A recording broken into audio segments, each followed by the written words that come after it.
Poprzednio omawiałem sposoby otwierania obrazków w Photopea. Teraz zajmę się metodą na zapisanie naszych projektów. Zauważcie, jest tutaj od razu, w momencie gdy ja otwierałem plik PNG, on na karcie mi się pojawił jako plik PSD. Dlaczego? Format PSD to jest taki natywny format Photoshopa, plik źródłowy, który ma w sobie informacje, wszelkie informacje, które są tam zawarte. Nie jest to płaska grafika, tylko ze wszystkimi zmianami i Photopea korzysta z tego formatu jako swój też taki główny format i on zapisuje ten nasz program też do formatu PSD, jeżeli chcemy mieć edytowalny ten format. Ja tutaj zrobię jakieś proste zmiany na tym pliku, żeby pokazać, czym jest plik PSD. Więc tak, mamy sobie plik, który już ma dwie warstwy. O warstwach powiemy w innej lekcji. Tak jak mówiłem, ten nasz plik PNG miał przezroczystość. Ta szachownica właśnie o tym nam mówi, że tutaj jest przezroczysty, czyli za tymi pikselami tam nie ma już nic innego. Ja dorzuciłem sobie po prostu jakąś tam warstwę z pełnym kolorem, wypełnienie pełnym kolorem. Możemy zapisać projekt, jeżeli na przykład otworzył nam się o takiej nazwie, a chcielibyśmy zapisać, możemy zapisać jako plik PSD, czyli nasz źródłowy plik. Zapisując go, on się zapisze. Tutaj nam się pojawiło, że się zapisał. OK. Ja mam akurat ikonkę tutaj Photoshopa, bo mam też zainstalowanego Photoshopa. Wy pewnie będziecie mieli jakąś inną ikonkę. I teraz tak, gdzie on się nam zapisał? Tam, gdzie się w Chromie zapisują wszystkie pobrane rzeczy. To są ustawienia już przeglądarki. Można te ustawienia zmienić, ale tak standardowo domyślam się, że pewnie mi się zapisał tu w pobranych. Tak. Mam tutaj o tej nazwie, którą miałem zapisaną w zakładce, zapisał mi się plik PSD. To jest na świeżo postawiony system, więc ja tutaj nawet nie widzę w tym momencie, że to jest plik PSD. Mam typ napisany Adobe Photoshop, ale dopiero gdybym wszedł sobie we właściwości, to będę miał pewnie to rozszerzenie pokazane. Jeżeli ktoś jest bardziej zaawansowanym użytkownikiem, to pewnie ma to już włączone w widoku, gdzie to było, rozszerzenia nazwy plików, włączam i pojawiają mi się nazwy plików w rozszerzeniach. Jeżeli ktoś jest mniej doświadczonym użytkownikiem, lepiej sobie tego nie włączajcie, z tego względu, że można po prostu skasować całą nazwę razem z rozszerzeniem i wtedy ten plik nie będzie wiadomo, jakim jest typem pliku. Ja to sobie teraz zostawię. I tak, gdybym teraz dwukrotnie kliknął, otworzyłby mi się Photoshop, bo niestety plik PSD nie jest powiązany z Photopeą, tylko jest powiązany z Photoshopem na tym moim systemie. Ale w momencie, gdy ja sobie teraz zamknę ten plik, mogę sobie File Open zrobić. Przejdę sobie do pobranych. Wybiorę sobie ten plik, zrobię otwórz i on mi się już otworzył. Zobaczcie, to nie jest płaska grafika, tylko mam zachowane te informacje, które są przechowywane w pliku PSD. Tych informacji może być naprawdę multum. Wszystkie rzeczy, które wspiera Photoshop, praktycznie z tych podstawowych, Photopea też je wspiera i otwiera. I bardzo dobrze interpretuje, raczej się nie myli. Jedna kwestia odnośnie nazewnictwa. Jeżeli robimy file save as, nie mamy możliwości nazwania tego pliku.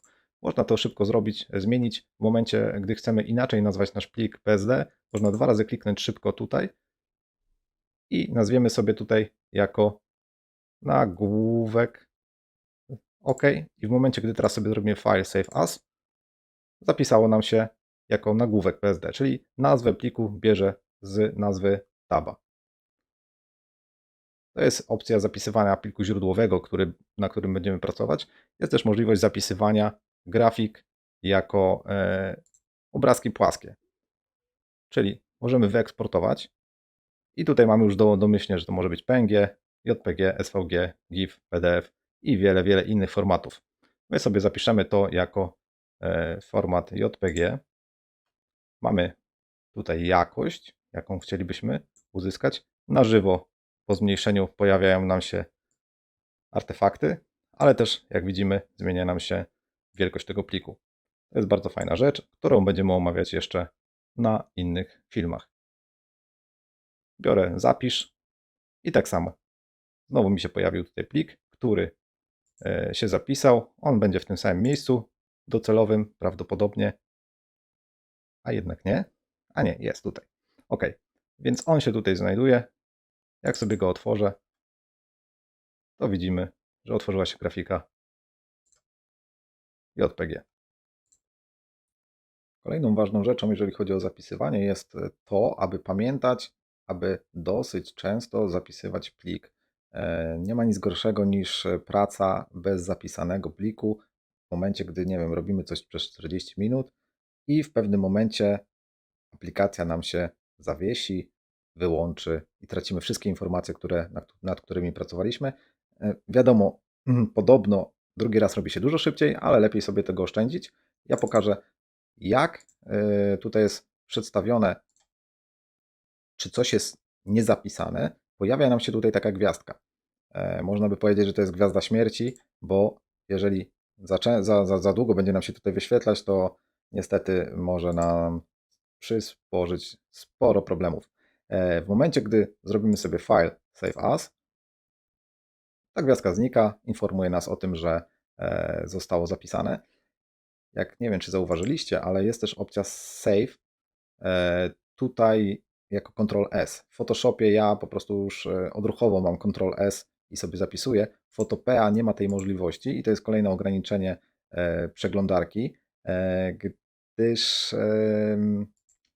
nie ma dostępu do plików, tak jakby na komputerze. I my musimy jej pokazać, co chcemy otworzyć, ale sama z siebie nie może dokonywać żadnych operacji na plikach na komputerze i to są kwestie kolejne bezpieczeństwa, takie przeglądarkowe. I to jest dobre.